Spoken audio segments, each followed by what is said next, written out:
Hello दोस्तों, आप सभी लोग कैसे हैं। आशा कर रहे हैं स्वस्थ होंगे, मस्त होंगे और आप सभी लोगों की पढ़ाई बहुत ही ज़बरदस्त तरीके से चल रही होगी। आज मैं इतिहास की किस अगली कड़ी में स्टार्ट करता हूं। पुरातात्विक स्रोतों की बात हो रही थी। पुरातात्विक स्रोत क्या पढ़ा रहे थे? पुरातात्विक स्रोत आज पढ़ाना है। तो सबसे पहले ये जानना है पुरातात्विक स्रोत होते क्या हैं। यानी ऐसे स्रोत जो हमें कहाँ से मिले हैं, उत्खनन से मिले हैं या अन्वेषण से मिले हैं, खोज के पश्चात मिले हैं। जैसे कहाँ से मिले हैं? अन्वेषण से मिले हैं। अन्वेषण अन्वेषण का मतलब होता है खोज, या दूसरा बात क्या हो सकता है, और उत्खनन। उत्खनन का मतलब होता है खुदाई से प्राप्त होने वाले, यानी खुदाई खुदाई से प्राप्त साक्ष्य। यानी या तो उनकी खोज की गई है या वो उत्खनन से प्राप्त हुए हैं। यानी ऐसे अवशेष, यानी जो उत्खनन से प्राप्त हुए हैं वो अवशेष की बात हो रही है। यानी क्या? खंडहर हो सकते हैं, खंडहर हो सकते हैं, खंडहर अवशेष हो सकते हैं। कौन से अवशेष हो सकते हैं? जैसे अभिलेख हो सकते हैं, अभिलेख, सिक्के हो सकते हैं, स्मारक हो सकते हैं और भवन हो सकते हैं। चित्रकला हो सकती है, चित्रकला हो सकती है, मूर्तियां हो सकती हैं, मूर्तियां इत्यादि। यानी पुरातात्विक स्रोत क्या होते हैं? यानी ऐसे स्रोत जो हमें कहाँ से? अन्वेषण से या उत्खनन से या खुदाई के पश्चात प्राप्त हुए हैं, जिनके अवशेष या खंडहर हमें किस रूप में मिलते हैं? या तो वो अभिलेख के रूप में मिलते हैं, सिक्कों के रूप में मिलते हैं, स्मारक या भवन के रूप में मिलते हैं, चित्रकला और मूर्ति कला के रूप में देखने को मिलते हैं। ऐसे स्रोत क्या कहलाते हैं? ऐसे स्रोत कहलाते हैं पुरातात्विक स्रोत। अब आज जिस स्रोत की बात होगी वो इस टॉपिक पे बात होगी अभिलेख। अभिलेख क्या होते हैं? तो सबसे पहला जो स्रोत होगा वो होगा अभिलेख। ये पुरातात्विक स्रोत है। यानी अभिलेख क्या होते हैं तो जानना ये जरूरी है कि अभिलेख होते क्या। तो जो अभिलेख होते हैं वो क्या होते हैं? पत्थरों पर खुदाई से लिखे गए होते हैं। क्या होते हैं? पत्थरों पर खुदाई करके लिखे गए, पत्थरों पर खुदाई करके लिखे गए, पत्थरों पर खुदाई करके लिखे गए, दीवारों पर लिखे गए, ताम्र पत्रों पर लिखे गए, पाषाण शिलाओं पर लिखे गए, स्तंभों पर लिखे गए। तो किस किस पे हो गए? ताम्र ताम्र पाषाण हो सकते हैं, पाषाण शिलाएं हो सकती हैं, पाषाण शिलाएं, पाषाण शिलाएं, पाषाण पत्थर, पाषाण शिलाएं हो गए। दीवारों पे लिखे मिल गए, दीवारों पे, सिक्कों पर और मुहरों पर, मुहरों पर खुदाई करके लिखे गए हैं, खुदाई करके लिखे गए हैं, लिखे गए। अब ये चीज समझ में आ गई होगी कि अभिलेख क्या होते हैं। यानी अभिलेख ऐसे लेख होते हैं, अभिलेख क्या होते हैं? ऐसे लेख होते हैं जो हमें या तो पत्थरों की खुदाई पे लिखे गए हैं, या तो ताम्र पाषाण, पाषाण शिलाएं हो गई, दीवार हो गए, सिक्के हो गए, मुहरें हो गई, स्तंभ हो गए, किस पे? स्तंभों पे लिखे मिल गए। यानी इन ऐसी जगहों पे जो भी प्राचीनतम इतिहास लिखा गया, किसी राजा का विवरण दिया गया, कोई तिथि मेंशन कर दी गई, इन सब के बारे में जो वर्णन मिलता है उसे अभिलेख बोलते हैं। क्या बोलते हैं? अभिलेख बोलते हैं। यानी सबसे जो प्रारंभिक जो अभिलेख मिलते हैं, यानी जो प्रारंभिक अभिलेख मिलते हैं वो ईसा पूर्व 3री शताब्दी के मिलते हैं। प्रारंभिक अभिलेख यानी जो खुदाई से मिले हैं या अन्वेषण से मिले हैं, खोज के पश्चात मिले हैं, वैसे स्रोत क्या हो जाएंगे? प्रारंभिक अभिलेख। ये हमें मिलते हैं ईसा पूर्व 3री सदी के, ईसा पूर्व 3री यानी 3री सदी के हैं जो, यानी जो सबसे प्रारंभिक अभिलेख मिले हैं वो ईसा पूर्व 3री सदी के मिले। अब जो ईसा पूर्व 3री सदी में अभिलेख जो मिले हैं ये वो किस लिपि में लिखे गए, किस भाषा में लिखे गए? तो जो प्रारंभिक अभिलेख मिलते हैं वो किस भाषा में मिलते हैं? प्राकृत भाषा में मिलते हैं। किस भाषा में मिलते हैं? प्राकृत भाषा में लिखे गए हैं। किस भाषा में लिखे गए हैं? तो प्राकृत भाषा में लिखे गए हैं। किस भाषा में लिखे गए? तो प्राकृत भाषा में लिखे गए। अब प्रारंभिक उल्लेख है तो सबसे जो प्रारंभिक अभिलेख मिले हैं वो किस राजा के मिले हैं, किस इतिहासकार के मिले हैं? तो जो प्रारंभिक अभिलेख मिले हैं वो मिले हैं सम्राट अशोक के। किसके मिले हैं? सम्राट अशोक के। सम्राट अशोक के प्राचीनतम अभिलेख, यानी सबसे प्राचीन जो अभिलेख हैं, सम्राट अशोक के प्राचीन अभिलेख जो हैं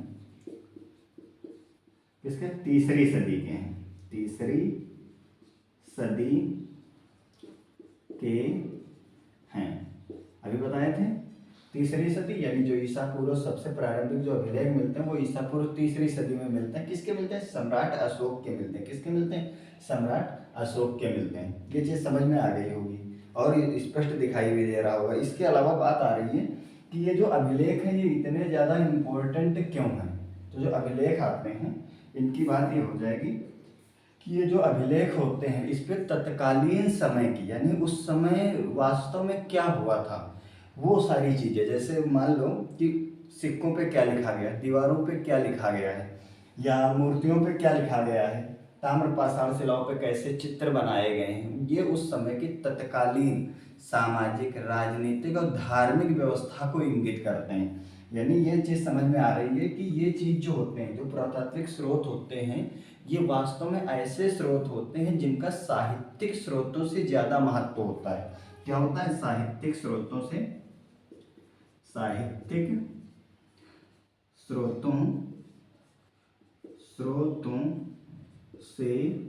अधिक महत्वपूर्ण है। साहित्यिक स्रोतों से अधिक महत्वपूर्ण हैं। क्यों? क्योंकि इसमें क्या होती है? वस्तुनिष्ठता होती है। वस्तुनिष्ठता होती है, पक्षपात रहित होते हैं और क्या हो सकता है? और इन्हें साक्ष्य के रूप में प्रस्तुत भी किया जा सकता है। और पक्षपात रहित और प्रमाण सहित प्रस्तुत भी किए जा सकते हैं। प्रमाण सहित प्रस्तुत भी किए जा सकते हैं। यानी इसका मतलब क्या है? साहित्यिक स्रोतों से अधिक महत्वपूर्ण होते हैं क्योंकि इसमें वस्तुनिष्ठता का मतलब होता है, यानी ऐसा इतिहास जो वस्तु को मुख्य केंद्र में मान के लिखा गया। यानी सिक्के मिल गए तो सिक्कों को मुख्य केंद्र में रख के जो इतिहास लिखा गया, या जो अभिलेख मिल गए अभिलेखों को मुख्य केंद्र में रख के लिखा गया। यानी इसमें पक्षपात रहित का मतलब ये हो गया कि इसमें इतिहासकार अपनी तरफ से कुछ अलग एक्सप्लेनेशन नहीं कर सकते, यानी उसकी अपनी तरफ से कोई ऐतिहासिक व्याख्या नहीं कर सकता। जैसे मान लो कि कुछ इतिहासकार जो होते हैं वो राष्ट्रवादी होते हैं, वो उनको राष्ट्र से मतलब होता है। कुछ होते हैं जो विदेशी होते हैं, वो दूसरे देश को क्या नीचा दिखाने की कोशिश करेंगे। कुछ कैसे होते हैं? मार्क्सवादी होते हैं, तो वो अपनी तरीके से व्याख्या करेंगे। तो कहने का मतलब ये है कि ये इसमें पक्षपात नहीं होता है, ठीक है। और जो ऐतिहासिक ग्रंथ जो लिखे जाते हैं, जो साहित्यिक ग्रंथ लिखे जाते हैं, पहले के जो इतिहासकार होते थे वो राजाओं के दरबारी इतिहासकार होते थे, यानी उन्हें वही चीज़ें लिखनी होती थी जो राजाओं के द्वारा बताई जाती थी, ठीक है। तो उस तरह से क्या हो जाता था? पक्षपात हो जाता था। जैसे मान लो चंद्रबरदाई जो लिखा गया, पृथ्वीराज रासो जो लिखा गया चंद्रबरदाई के द्वारा लिखा गया, उसमें पृथ्वीराज तृतीय की केवल विजयों का वर्णन किया गया है, यानी उसकी क्या क्या पराक्रम रहा, कैसे क्या, इन सारी चीज़ों के बारे में। यानी अगर वो कोई चीज़ हार गए, किसी से पराजित हो गए, तो उसके बारे में वहाँ उल्लेख नहीं किया गया है पक्षपात। और प्रमाण सहित का मतलब है उन्हें आज भी प्रमाण के तौर पर उपलब्ध कराया जा सकता है, ठीक है। तो ये चीज़ समझ में आ गई। यानी साहित्यिक स्रोतों से अधिक महत्वपूर्ण होते हैं अभिलेख, यानी पुरातात्विक स्रोत जो होते हैं इनकी इम्पोर्टेंस ज़्यादा है। किससे? लिटरेरी साहित्य से, यानी साहित्यिक स्रोतों से। ये चीज़ समझ में आ गई होगी। अब बात आती है ठीक है, ये चीज़ समझ में आ गई। अब बात आती है अभिलेख। जो सबसे पहला जो अभिलेख है कहाँ मिले, किसके बारे में मिलते हैं? तो सबसे पहले जो अभिलेखों पे जो लिखा गया था वो किसके द्वारा पढ़ा गया? अभिलेखों के बारे में जो मिलता है सर्वप्रथम, क्या मिलता है? सर्वप्रथम 1877 में 1877 में कनिंघम ने, क्या? कनिंघम ने कालक्रम के अनुसार, कालक्रम के अनुसार, क्रोनोलॉजी के हिसाब से, कालक्रम के अनुसार किसके? तो यानी अभिलेखों का क्रम तैयार किया। किसका? अभिलेखों का। कनिंघम ने कालक्रम के अनुसार मौर्य, क्या हो जाएगा? मौर्य हो जाएगा, मौर्योत्तर और गुप्तोत्तर या गुप्तकालीन अभिलेखों का एक संग्रह यानी सर्वप्रथम 1877 में कनिंघम, ठीक है, उन्होंने क्रोनोलॉजी के हिसाब से, कालक्रम के अनुसार, जो मौर्य काल में जो अभिलेख लिखे गए, मौर्योत्तर काल में जो अभिलेख लिखे गए और गुप्तकालीन में जो अभिलेख लिखे गए, उनका एक संग्रह प्रकाशित करवाया। उसका नाम क्या था? कॉर्पस। क्या नाम था? कॉर्पस इंस्क्रिप्शनम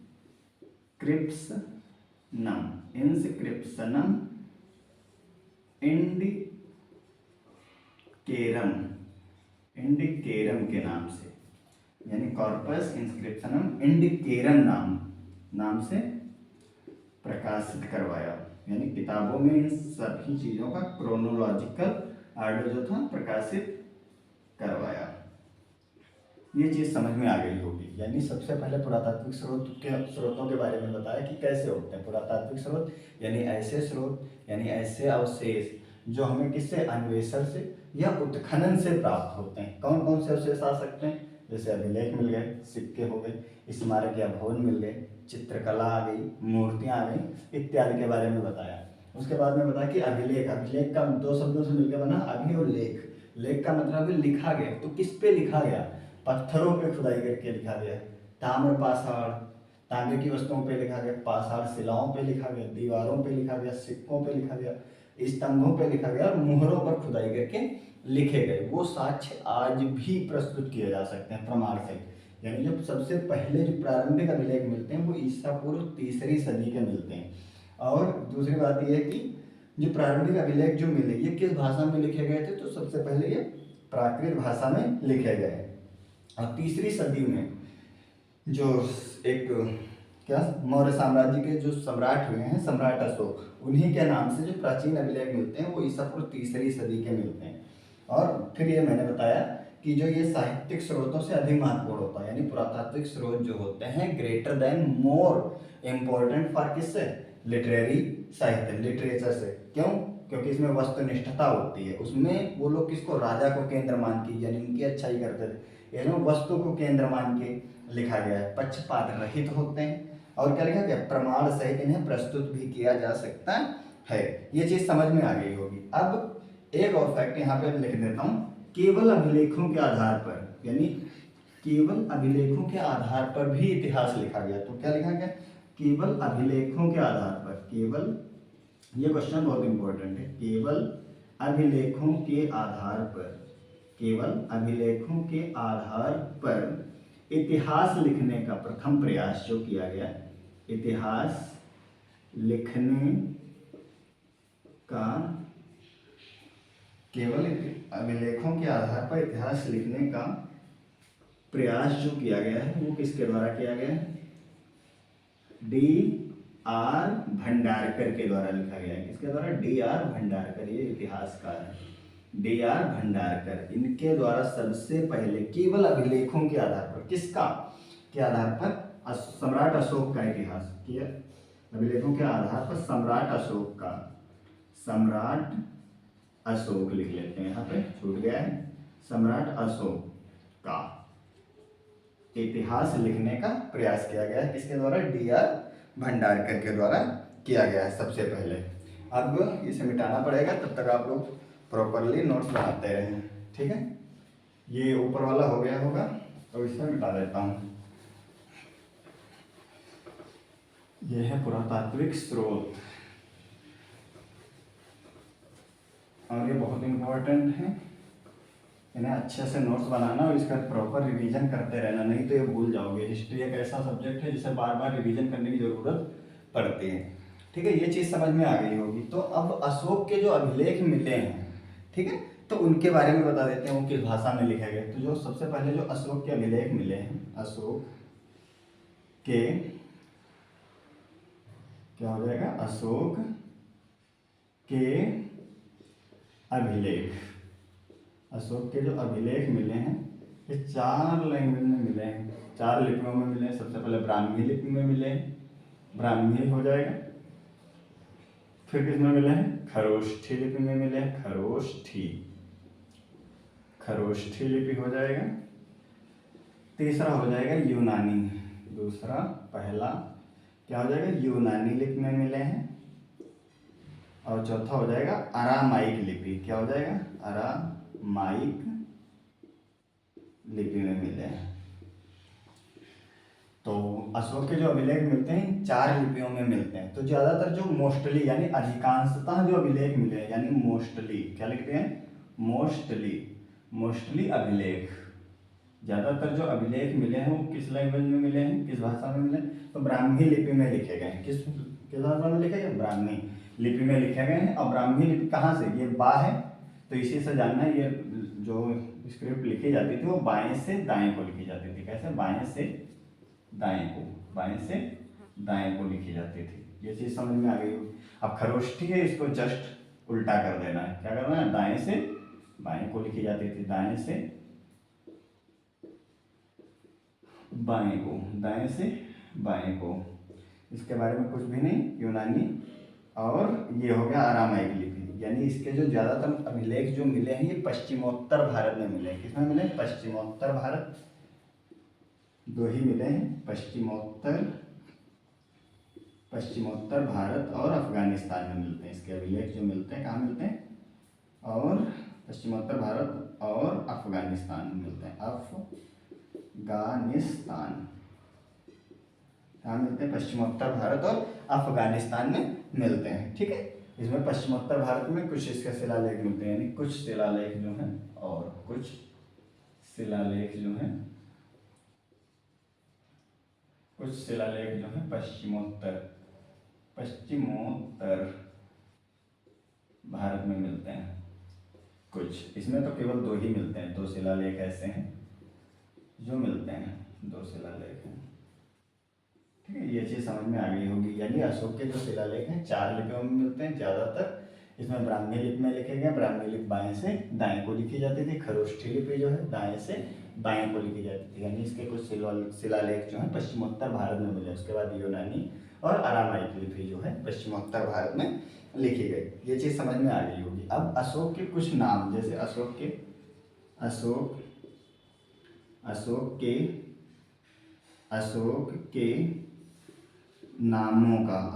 नामों का स्पष्ट उल्लेख, ये क्वेश्चन खूब पूछा जाता है। अशोक के नामों का स्पष्ट उल्लेख, तो अशोक के नामों का स्पष्ट उल्लेख जो मिलता है वो 4 ऐसे अभिलेख हैं। तो इसका पहले का क्या नाम है, मास्की, क्या नाम, मास्की अभिलेख, गुर्जरा, नेतुर और उदयगोलम। ठीक है, ये चीज समझ में आ गई होगी कि अशोक के जो नामों का स्पष्ट उल्लेख मिलता है, यानी ये ऐसे 4 ऐसे अभिलेख हैं, 4 ऐसे अभिलेख हैं जिसमें अशोक का नाम अशोक मिलता है।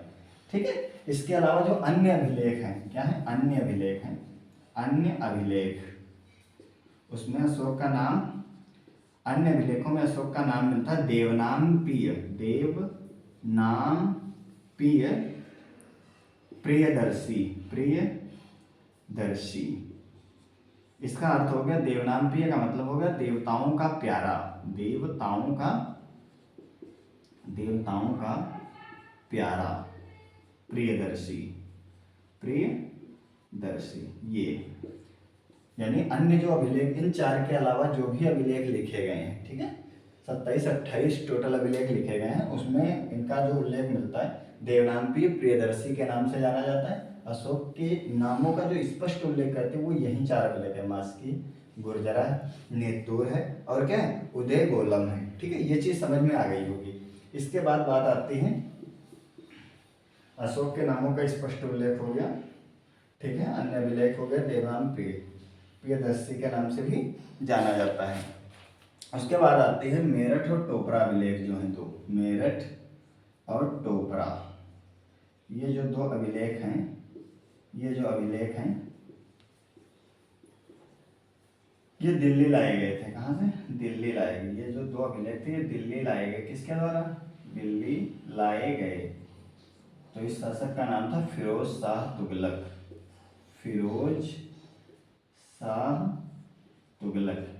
यानी ऐसा कौन सा दिल्ली सल्तनत का शासक था जिसने अशोक के अभिलेखों को दिल्ली लाया था? तो अपने शासनकाल में किसने लाया था?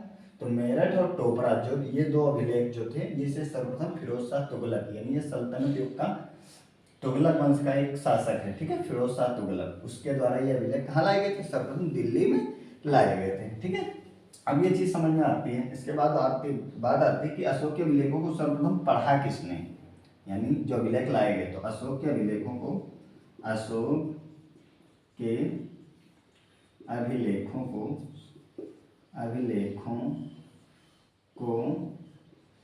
सर्वप्रथम पढ़ा गया किसके द्वारा? सर्वप्रथम पढ़ा गया किसके द्वारा? 1837 में, 1837 में जेम्स प्रिंसेप के द्वारा। किसके द्वारा? जेम्स प्रिंसेप के द्वारा। अब इसकी कहानी इंटरेस्टिंग होने वाली है, ध्यान से देखिएगा। ठीक है, तो सबसे पहला जो अभिलेख पढ़ा गया है किसके द्वारा पढ़ा गया है? ये जेम्स प्रिंसेप के द्वारा पढ़ा गया है। ठीक है, अब अभी मैंने बताया कि जो जेम्स प्रिंसेप के द्वारा पढ़ा गया, ज्यादातर अशोक के अभिलेख किस में मिले? ब्राह्मी लिपि में पढ़े। तो यानी जेम्स प्रिंसेप ने किस लिपि को पढ़ा होगा? ब्राह्मी लिपि को पढ़ा होगा। किसको पढ़ा? ब्राह्मी लिपि को पढ़ा। ठीक है, ये जो लिपि है, ब्राह्मी लिपि को जो पढ़ने का काम करा गया, ये कैसे पढ़ा गया? तो सबसे पहले इसके लिए कहानी आती है। जेम्स प्रिंसेप ने क्या करा? एक हिंद यवन शासक थे। क्या थे? हिंद यवन शासक जो होते थे, हिंद यवन शासकों ने अपने सिक्के जारी किए थे। हिंद यवन शासकों ने अपने कुछ सिक्के जारी किए थे। कुछ सिक्के जारी किए, यानी हिंद यवन शासक थे, उन्होंने कुछ सिक्के जारी किए। यानी एक चांदी का सिक्का था, उसमें दोनों तरफ, यानी कह सकते हैं ऐसे कुछ इस टाइप से, एक तरफ इसमें जो ब्राह्मी लिपि में लिखा होता था, मान लो इधर ब्राह्मी लिपि में लिखा गया है, वही चीज दूसरी साइड में यूनानी लिपि में लिखी गई थी।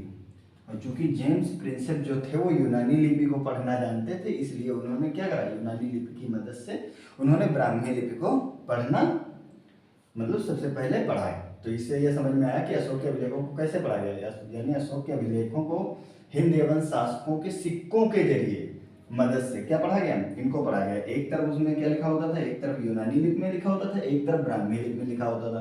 तो यूनानी लिपि को ये जेम्स प्रिंसेप जानते थे, इसकी वजह से वो ब्राह्मी लिपि को पढ़ने में उन्हें मदद मिली। ये चीज समझ में आ गई होगी। ठीक है, अब आता है जो सबसे प्राचीन अभिलेख मिलता है, सबसे प्राचीन। अभी तक तो जो मोस्टली अभिलेख चल रहे थे उनकी बात हो रही थी, तो ईसा को। अब आता है कि सबसे प्राचीन अभिलेख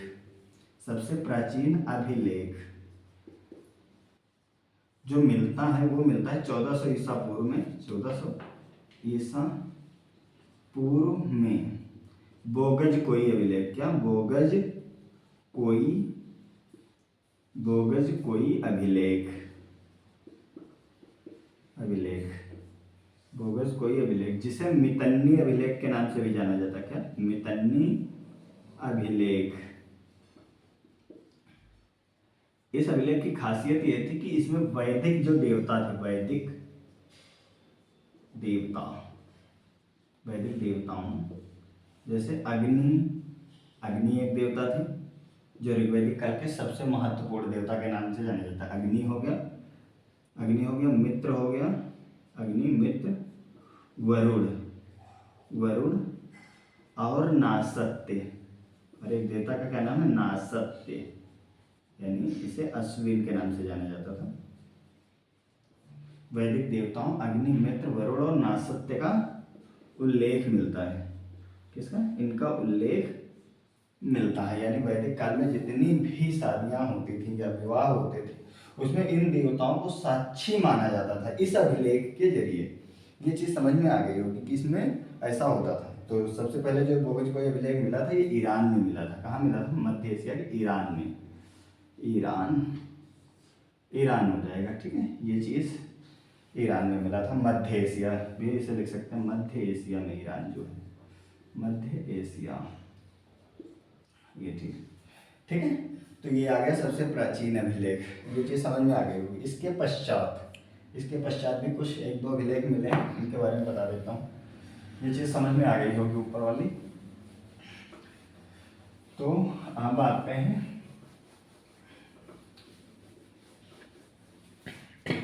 तो इसके पश्चात ये हो गया बोगज कोई अभिलेख। इसके पश्चात आते हैं पारसिक सम्राट थे, पारसिक सम्राट, जैसे दारा प्रथम के नाम से जाना जाता है, दारा प्रथम, इंग्लिश में इसे बोलते हैं डेरियस फर्स्ट, ठीक है। दारा प्रथम ने क्या करा था, दो अभिलेखों का वो करवाया था, मतलब दो अभिलेखों को लिखवाया था। तो दो अभिलेख इसके कौन कौन से थे, एक था नक्सेरुस्तम, नहीं, एक अभिलेख जो था परसिपोलस था। क्या था, परसिपोलस। एक अभिलेख का नाम था परसिपोलस और दूसरे अभिलेख का नाम था बेहिस्तून। क्या नाम था, बेहिस्तून। इन अभिलेखों से ये जानकारी मिलती है कि जो ईरान था, ईरान का जो विस्तार है वो पश्चिमोत्तर भारत तक मिलता है, पश्चिमोत्तर भारत तक मिलता है। इन दो अभिलेखों से ये पता चलता है, ठीक है। तो ये हो गया। अब कुछ अभिलेख जो हैं उनकी क्रोनोलॉजी देख लीजिए। अभिलेख जो हैं उसकी क्रोनोलॉजी में ये आता है, क्रम से है ये। इसके लिए ट्रिक है BBPN। इसका मतलब हो जाएगा, पहला जो होता है बोगज कोई जो है सबसे पहला अभिलेख है, बोगज कोई अभिलेख क्या है जाएगा, बोगज कोई अभिलेख। फिर दूसरा जो है वो है बेहिस्तून, अभी ये यहाँ लिखे हैं, ये है बेहिस्तून। क्या, बेहिस्तून। तीसरा जो आता है परसिपोलस आता है। क्या आता है, परसिपोलस। और चौथा जो आता है वो नक्सेरुस्तम आता है, नक्सेरुस्तम। यानी ये जो अभिलेख है ये ट्रिक है BBPN के नाम से, यानी बोगज कोई अभिलेख, बेहिस्तून, परसिपोलस और नक्सेरुस्तम। ये चीज समझ में आ गई होगी, ठीक है। अब एक बात तो अभी बताई नहीं कि जो अभिलेख पढ़ाए जा रहे हैं इनका जो अध्ययन होता है उससे क्या बोला जाता है। अभिलेखों के अध्ययन को, अभिलेखों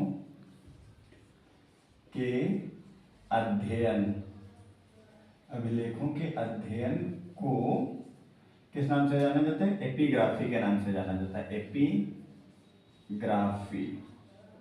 एपिग्राफी का मतलब होता है पुरालेख शास्त्र, क्योंकि पुरालेख शास्त्र के नाम से जाना जाता है अभिलेखों के अध्ययन के। अब बात आती है कि अगर इतना सब हो गया, पुरातात्विक स्रोत हो गए, परसिपोलस, बेहिस्तून हो गया, ये बोगज कोई अभिलेख के बारे में बता दिया, अशोक के नामों का स्पष्ट उल्लेख मिलता है, अशोक के अभिलेखों को पढ़ा किस तरफ से गया, यानी एक सिक्का था उसमें एक तरफ यूनानी लिपि लिखी थी, दूसरी तरफ ब्राह्मी लिपि लिखी थी। तो यूनानी लिपि को पढ़ना आता था उन्हें, इसकी मदद से उन्होंने ब्राह्मी लिपि को पढ़ लिया। हिंद एवं शासकों के सिक्के थे, ठीक है, उसके जरिए इन्होंने पढ़ने में मदद पाई। सबसे प्राचीन अभिलेख जो मिलता है 1400 ईसा पूर्व में बोगज कोई का अभिलेख मिलता है, जिसे मितन्नी अभिलेख के नाम से जाना जाता है, जो मध्य एशिया में पाया गया है। इसमें वैदिक देवता जो थे, अग्नि थे, मित्र थे, वरुण और नासत्य देवताओं का उल्लेख मिलता है। अभी तो ये अशोक के कुछ अभिलेखों की बात चल रही थी, ऐसा नहीं। और अब बात आती है कि अशोक के पश्चात क्या अभिलेखों की परंपरा कायम रही या अशोक के पश्चात अभिलेखों का खात्मा हो गया? तो ऐसा नहीं है, अशोक के पश्चात भी क्या, अशोक के पश्चात भी, अशोक के पश्चात भी अभिलेख लिखने की परंपरा कायम रही। अभिलेख लिखने की, अभिलेख लिखने की परंपरा कायम रही। तो वो जो है एक है, उसका नाम मैं बता दे रहा हूँ, हाथी गुम्फा अभिलेख। क्या है? हाथी गुम्फा अभिलेख। ये किसके द्वारा लिखा गया? ये तो कलिंग के राजा, क्योंकि अशोक के पश्चात हुए थे तो उनका कलिंग के राजा खारवेल थे। कलिंग नरेश खारवेल, कलिंग नरेश खारवेल के, कलिंग नरेश खारवेल के राजनीतिक जीवन की घटनाओं का वर्णन मिलता है। राजनीतिक जीवन के बारे में बताता है, के बारे में। इसके अलावा इस हाथी गुम्फा अभिलेख की और क्या विशेषता है? इसके अलावा ये जो अभिलेख है ये तिथि रहित है। तिथि रहित का मतलब इस पे एक भी तिथि का मेंशन नहीं किया गया। बाकी के जो भी अभिलेख लिखे गए उसमें तिथि लिख दी गई, यानी तिथि रहित अभिलेख है। क्या है? तिथि रहित अभिलेख। पूछा जाता है ऐसा कौन सा अभिलेख है जो तिथि रहित अभिलेख, यानी तिथि का मेंशन ही नहीं किया गया। तो उसमें हाथी गुम्फा अभिलेख दिया जा सकता है, मेरठ का अभिलेख दिया जा सकता है, टोपरा दिया जा सकता है, मास्की अभिलेख दिया जा सकता है, और भी दिए जा सकते हैं। तो तिथि रहित अभिलेख हो गया। इसके अलावा यही अभिलेख ऐसा अभिलेख है जिसमें सर्वप्रथम भारतवर्ष का उल्लेख मिलता है। किसका? सर्वप्रथम, सर्वप्रथम भारतवर्ष का उल्लेख मिलता है। सर्वप्रथम भारतवर्ष का उल्लेख। ये चीज समझ में आ गई? अब कलिंग नरेश खारवेल हाथी गुम्फा अभिलेख तिथि रहित अभिलेख है, सर्वप्रथम भारतवर्ष का उल्लेख करता है। इसके अलावा क्या मैंने बताया, कलिंग नरेश खारवेल की विशेषताओं या राजनीतिक जीवन के बारे में भी वर्णन करता है। ये चीज समझ में आ गई होगी। तो अब अभिलेखों की बात चल रही थी, ठीक है। अभी अभिलेखों में बहुत सारी सामग्री बची हुई है। इसके अलावा जिन लोगों ने भी ये नोट्स लिख लिए हैं, अच्छे से इसका प्रॉपर रिवीजन करके आना, और इसके अलावा याद भी करने की कोशिश करना। जैसे ये अशोक के नामों का स्पष्ट उल्लेख मिलता है, ये कुछ क्वेश्चन इंपॉर्टेंट है, जैसे ये बहुत ज़्यादा इंपॉर्टेंट है, ये इंपॉर्टेंट है, ये क्रम याद होना चाहिए। दारा प्रथम के द्वारा कौन से अभिलेखों का प्रचलन करवाया गया, तो ये हो गया। हाथी गुम्फा अभिलेख के बारे में ये है। ये जो एसएससी है, जैसे एमटीएस है, या जो वन लाइनर क्वेश्चन टाइप से जितने भी एग्जाम होते हैं उन लोगों के लिए बहुत ज़्यादा इंपॉर्टेंट है। इसके अलावा ये भी बताया कि सर्वप्रथम कब पढ़ा गया, तो 1837 में जेम्स प्रिंसेप के द्वारा ब्राह्मी लिपि में जो सिक्के लिखे गए थे। आशा कर रहे हैं ये सीरीज आपको काफ़ी पसंद आ रही होगी, और अगर पसंद आ रही है तो प्रॉपर नोट्स बनाते रहें। इसके अलावा लाइक, शेयर, सब्सक्राइब और कमेंट भी कर दिया करें। तब तक के लिए जय हिंद, जय भारत।